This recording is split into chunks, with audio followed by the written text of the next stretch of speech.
So just keep that in mind. Tonight. Recently we lost, in my mind, a genius, Lorenzo Semple Jr., who was the original screenwriter for Batman. He wrote that pilot episode and several others and was the story editor, script editor on the show as well. Sort of set the tone for the series overall. He sure did, Ralph. He was the reason I did the show, reading that first script. And I fell down laughing and I loved it, and I said, I can do something with this, and comedically. And he and I became friends. But he was brilliant with that first script and some of the others.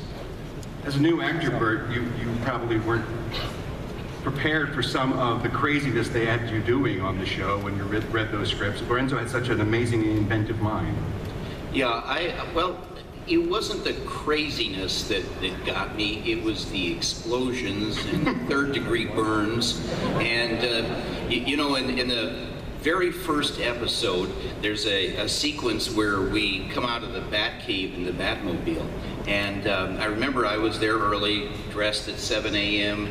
At 7:30, they said, all right, Burt, hop in the Batmobile. We're going to film this sequence coming out of the Batcave where you come at the camera, make a sharp left turn, and then the sign goes down and you go over it. So I hopped in the Batmobile and I looked over to see Adam, but it wasn't Adam there. It was another gentleman in a Batman outfit. And I said, who are you? And he said, oh, my name is Hubie. And I said, well, why isn't Adam here? He said, well, because I'm a stuntman. This is a very dangerous shot.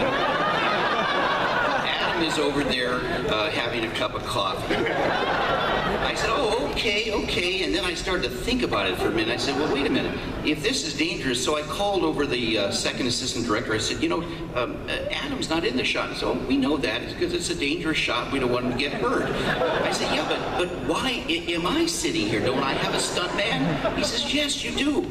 Oh, okay, well, where is he? Oh, he's over there having coffee with Adam. And I said, well, wait a minute, why isn't he here? He says, well, to be honest with you, we can't use him. I said, why? Because he doesn't look like you. I said, well, why did you hire a stuntman that doesn't look like me? He said, we couldn't find anybody else. So anyway, long story short, we come out at 55 miles an hour. The stuntman did his job. He made that sharp left turn, but unfortunately, my door flew open. When my door flew open, the centrifugal force threw me to the right. I reached out and just luckily grabbed my little finger around the gear shift knob, which kept me from falling out. The camera crew was actually knocked over, and it was, stuff was all messed up. But I didn't fall out, but my finger was pulled out of joint, and it was like instantly swollen. So when they ran over to us, they said, Burt, we got to get you to the doctor. I said, no, oh my gosh. I said, this is killing me. They said, don't worry, we'll get you to the doctor just as soon as we get this shot. Well, what does that mean? Well, we got to set it up, we got to light it, we got to shoot it, it's got to be right. That was at 8 a.m. and at noon, I left to go to the doctor. And it was that same doctor at the emergency hospital that I saw for the next 4 days in a row. And I'd never been to an emergency hospital. From explosions, third-degree burns. Do you remember the scene with Frank Gorshin in the car when I was actually playing Molly, who was supposedly dressed like me, and anyway, the car was burning, and I'm down at the bottom. Frank Gorshin as the Riddler is on top, and he jumps out safely, and I get ready to jump out, and then unexpectedly the car blew up. It was not supposed to happen. All I remember was I saw that round coming at my face really fast. Boom. Second-degree burns the back of the neck. I'm back to the hospital. It's the same doctor.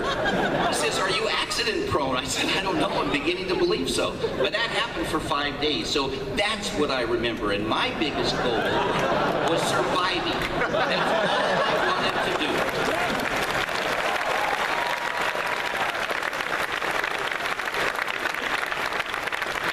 You have any more stories, Burt? 120 of them. Yes. What's your most vivid behind-the-scenes memory of filming the series, Adam? I could never answer that question, Ron. No, because I had, every day, there was a vivid memory, believe me. Now, Burt talked about some of the accident-prone problems. the worst thing on the series was penguin gas.